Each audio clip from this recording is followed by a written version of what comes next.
राधे कृष्णा दोस्तों, कैसे हैं आप। आशा करती हूँ स्वस्थ होंगे, मस्त होंगे। आइए जानते, क्या आपको पता है कि नवरात्रि की शुरुआत कैसे हुई थी। माँ दुर्गा सबसे पहले 9 दिन का व्रत किसने किया था। आइए विस्तार से जानते हैं कि माँ दुर्गा की पूजा सबसे पहले किसने की। माँ दुर्गा स्वयं शक्ति का अवतार है और नवरात्रि के दौरान सभी भक्त आध्यात्मिक शक्ति और सुख समृद्धि प्राप्त करने के लिए उनकी पूजा करते हैं और व्रत रखते हैं। नवरात्रि के दौरान देवी दुर्गा के 9 स्वरूपों की पूजा की जाती है। शक्ति स्वरूपा देवी दुर्गा को प्रसन्न करने के लिए भक्त शारदीय नवरात्रि और चैत्र नवरात्रियों के अलावा गुप्त नवरात्रि भी 2 बार देवी दुर्गा की पूजा करते हैं। लेकिन क्या आप जानते हैं कि नवरात्रि की शुरुआत कब और कैसे हुई थी। आइए जानते हैं कि नवरात्रि की शुरुआत करने वाले प्रभु श्री राम ने देवी दुर्गा से आध्यात्मिक शक्ति और जीत की प्रार्थना। वाल्मीकि रामायण में उल्लेख है कि श्रीलंका पर चढ़ाई करने से पहले प्रभु श्री राम ने किसिंडा के पास ऋषुमुख पर्वत पर दुर्गा की पूजा की थी। ब्रह्मा जी ने राम जी को दुर्गा के चंडी रूप की पूजा करने की सलाह दी थी और ब्रह्मा जी की सलाह का पालन करते हुए भगवान श्री राम ने प्रतिपदा तिथि से नवमी तिथि तक माँ चंडी की पूजा पाठ किया था।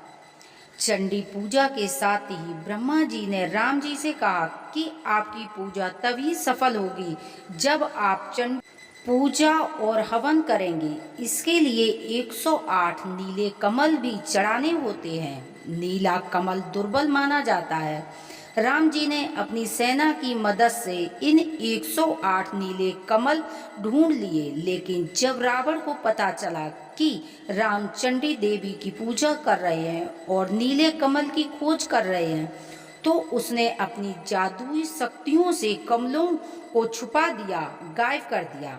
चंडी पूजा के अंत में जब भगवान राम ने वह नीले कमल अर्पित किए तो उनमें से एक कमल कम था। यह देखकर वह चिंतित हो गए और अंत में उन्होंने कमल के स्थान पर अपनी एक आंख मां चंडी को अर्पित करने का निर्णय लिया। जैसे ही उन्होंने आंख चढ़ाने के लिए तीर उठाया, मां चंडी प्रकट हो गईं और उनकी भक्ति से प्रसन्न होकर उन्होंने जीत का आशीर्वाद दिया। इसके बाद प्रतिपदा तिथि नवमी तक भगवान राम ने मां चंडी को प्रसन्न करने के लिए अन्न या जल ग्रहण भी नहीं किया। भगवान राम ने 9 दिनों तक देवी दुर्गा के एक रूप यानी कि देवी चंडी देवी की पूजा करने के बाद रावण को हराया था। ऐसा माना जाता है कि तभी से नवरात्रियों और 9 दिनों के व्रत का उत्सव शुरू हुआ है। ऐसे में भगवान राम पहले राजा और पहले इंसान थे जिन्होंने उन दिनों नवरात्रियों का व्रत रखा था। यहीं पर जानते हैं 2025 आषाढ़ माह की शुक्ल पक्ष की प्रतिपदा तिथि से शुरू होने वाले नवरात्रि को गुप्त नवरात्रि के नाम से जाना जाता है। साल 2025 में गुप्त नवरात्रि की शुरुआत जून के आखिरी सप्ताह में होगी। साल में 2 बार गुप्त नवरात्रि आते हैं, एक बार माघ में और दूसरे आषाढ़ में। इस दौरान माँ दुर्गा की 10 महाविद्याओं की गोपनीय और विशेष पूजा का विधान है, इसीलिए इन्हें गुप्त नवरात्रि कहा जाता है। हिंदू पंचांग के अनुसार आषाढ़ माह के शुक्ल पक्ष की प्रतिपदा तिथि 26 जून को है। इसी दिन से गुप्त नवरात्रि की शुरुआत होगी।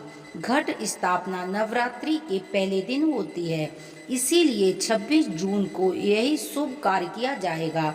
घट स्थापना के लिए शुभ मुहूर्त सुबह 5:26 से 6:58 तक रहेगा। जो इस मुहूर्त में घट स्थापना न कर पाए वह दोपहर के समय यानी कि अभिजीत मुहूर्त में घट स्थापना कर सकते हैं।